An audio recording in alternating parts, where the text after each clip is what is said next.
Hi guys, we're going to talk about warm up in art, and it's important to warm up in art just like it's important to warm up in any sort of sport or for musical instruments. Okay, you warm up to get your hand and eye working together and to sort out and it's good for practice to get your hand-eye coordination really good, your motor skills working for you. We're going to start today with just some straight lines. So I'm moving my shoulder, moving from my shoulder. I'm not actually moving my fingers or my hand at the moment, my wrist at all. I'm just going to make some straight lines using the edge of the paper. It's a bit of a cheat, but it's quite a handy cheat for when you come to do sort of symmetrical drawings. It's very helpful, this one.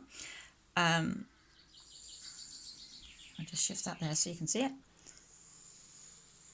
So some straight lines, I'm practicing. I can hold my pencil quite a long way away and then I get a lighter line.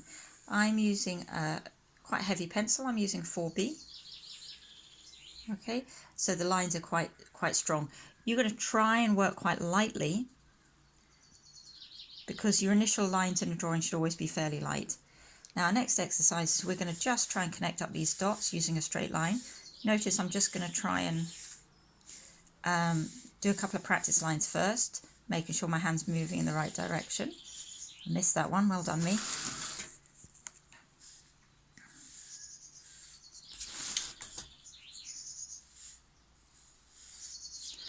Okay. So right, it's important to warm up because sometimes you just don't get it right first time. So we're going to try and warm up and get our hands moving correctly. So any of these lines you can connect. We practice. You'll notice I'm moving the page because my hand's going to move more comfortably in a particular direction, and also I want to be able to see my line. I want to be able to see where I'm going to and from. Now, as I said, these warm-ups are designed to take about 5 minutes a day. Okay, and you can do... Okay, day 2, we're talking about curves. So we've got a very handy little compass knuckle, I call this, here, so that when you're holding your pencil, if you press that knuckle down, you can achieve a really good accurate curve. And the reason this is important is that whenever you're drawing something with a curve, you need to make sure your hand is inside that curve, because your hand naturally curves that way. If you want, my paper's not quite big enough, but if you want to try on a large piece of paper, you can get a whole circle in here. Okay, so you can normally do quite an accurate circle if you just whiz it all the way around. As I said, my paper's not quite big enough.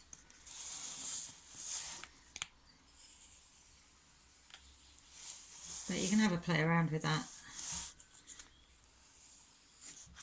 Okay, it's not quite big enough to make a really good circle, but you get the idea. So you can do your curves, and we're just going to practice quite a few of those curves.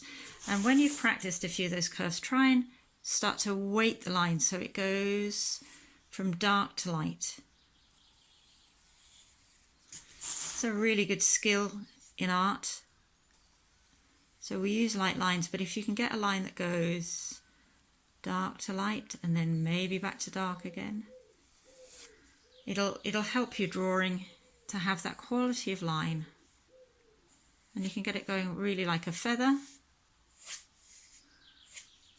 Okay, both ways. This is another kind of technique. When you've done a few curves using that compass knuckle, when you just start trying to get those curves a little bit steeper. So we're almost going into an oval here, or an ellipse. And you know, I'm just going over and over my lines, it doesn't matter, because this is a warm-up, so you can go over the same piece of paper every day. Every time you do this warm-up is okay. We're going to get our curves in. Mainly you want light lines, and we can start now to start looking at a few wee ellipses or ovals. So I'm going nice and lightly, and I'm using my whole arm again.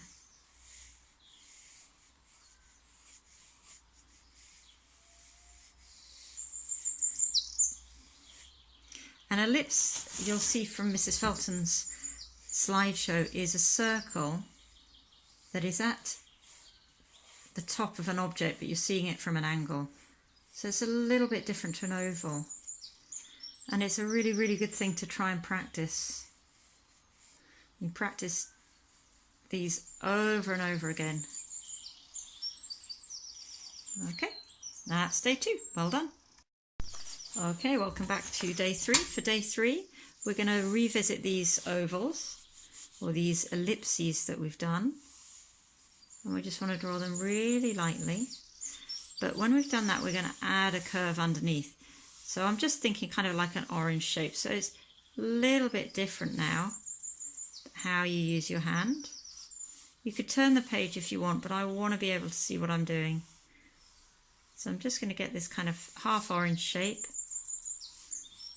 And then I can try my weighted line. Okay, and if you want, you can start to add a wee bit of shading in there, just to get your hand ready for shading when we do our big drawing. Try and cross hatch. Okay, and again, this isn't really part of it, but if you want, you can sort of start to make these wee orange segments.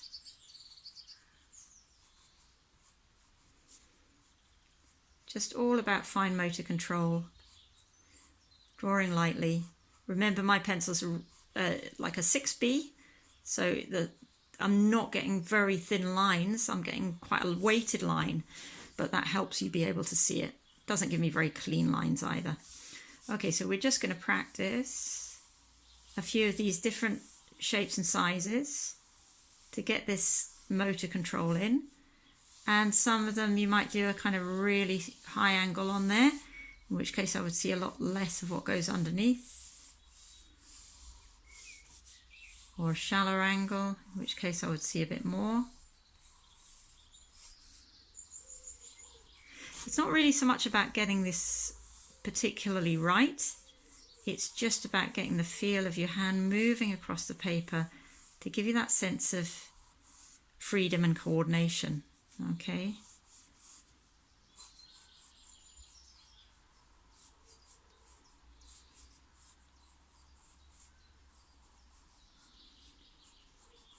And that is the end of,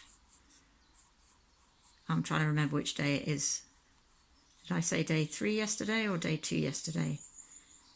Yeah, this is the end of day 3. Okay, well done. Okay, today we're going to have a little look at measuring. Okay, and the very first exercise in measuring with your eye and with a pencil will be just to see who's in your family, see who's about, and try and pinch their head in between your thumb and your first finger. I haven't got any family about, I've just got this picture here. I've got some others, but this is the only one I'm going to use. So pinch heads, or if you haven't got a family member, you can try and pinch an object in between your thumb and first finger. Okay, pinch an object. You find the closer you get, the harder it is to pinch because it's bigger. And the further away you go, the smaller that will be to pinch. Okay, now that's our first exercise in measuring. And measuring is something that artists do a lot of to make sure they get their drawings accurate. So you'll see artists do this, yeah, this sort of thing. And really that's just a continuum of what I've just done, is looking with your eye and pinching something in between your thumb and finger. So what the artist will do is they will line up the pencil with one edge of the object. I'm using this glass, which started off as a glass of water and ended up being something to clean my brushes with, which is not really very hygienic, but there we go. I didn't drink it afterwards. So I'm just going to put my pencil on one edge there and my finger, my measuring finger if you like, on the other edge. That is 1 unit. Now we're using a unit of measurement, but it's not an inch or a centimetre, it's just a unit. So I'm going to measure that. That's 1 unit of measurement. I'm going to see how many times that goes in to the height. So there's 1 unit, 1 width, and it goes in 1, 2 times just about to the height. Okay, if I take another object here, I'm going to measure the width, and it goes in 1, 2 and a bit Another wee object there, measure the width, it goes in 1 and a bit. So I'm going to have a little shot at just drawing the measurements for the glass at arm's length distance here, okay? So if I bend my arm, you can see how that distance changes, how the length changes and the size of the glass relative to my pencil. So I want to always keep my my arm really straight, okay? I'm just going to put the point where one side of the glass is, right at the bottom, and my finger at the other side. And I'm going to now pop that measurement down on my paper. So I'm going to pop it one side here, pop my finger there where that measurement is, and pop the other line there. So I know that's my width. Now, one thing I haven't done, which I'm going to do, remember we did our line up along our edge. It's a symmetrical object, so I'm going to pop that line up there, just nice and lightly, a guideline.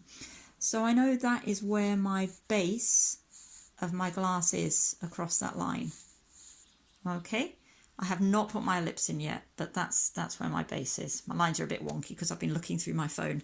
Right now, I'm going to measure the height. I'll measure halfway down to halfway between that ellipse. Okay, just about there. I'm going to, hang on a minute, let's just get that because I've got to measure from my middle of my ellipse there to the middle of my ellipse at the top.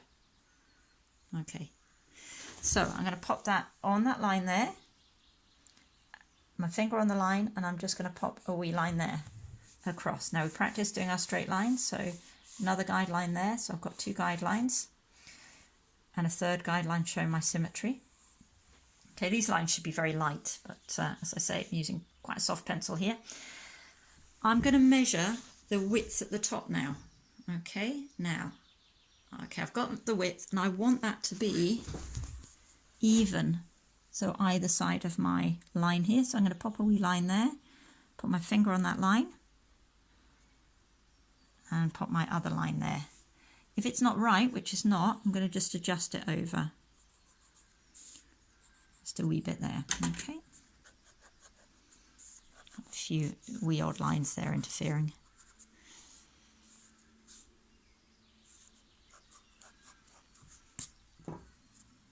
Okay. All right, so I've got my guidelines now. It is possible to measure how steep your ellipse is. It gets a little bit technical, but I'm just going to pop in a wee kind of just estimate line there. My ellipse at the top, it should be a little bit steeper, and the reason for that, for you, if you watch the ellipse at the top, if I put it up towards eye line, it gets shallower. If I put it up higher, it gets like a downward smile, okay? Eye line, you can't really see a curve at all. We go down and we see a different type of ellipse. So that's what I'm looking for there.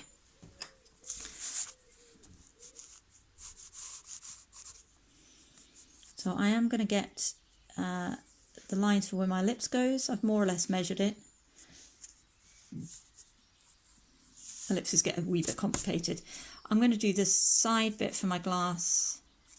It does go in a little bit, but I'm just going to get my basic lines in here.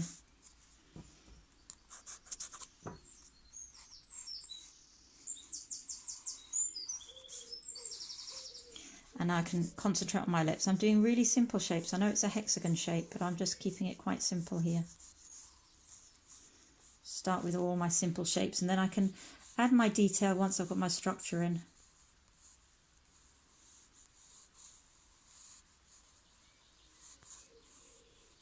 Okay, there we go. We're a little bit wonky there. But as I say, if I don't get all my details in just now, it's much easier to correct, okay, if I get it wrong. Made a wee adjustment there, as it's a little bit long and thin. Partly from looking through my phone. Okay, and that's all I want you to do today.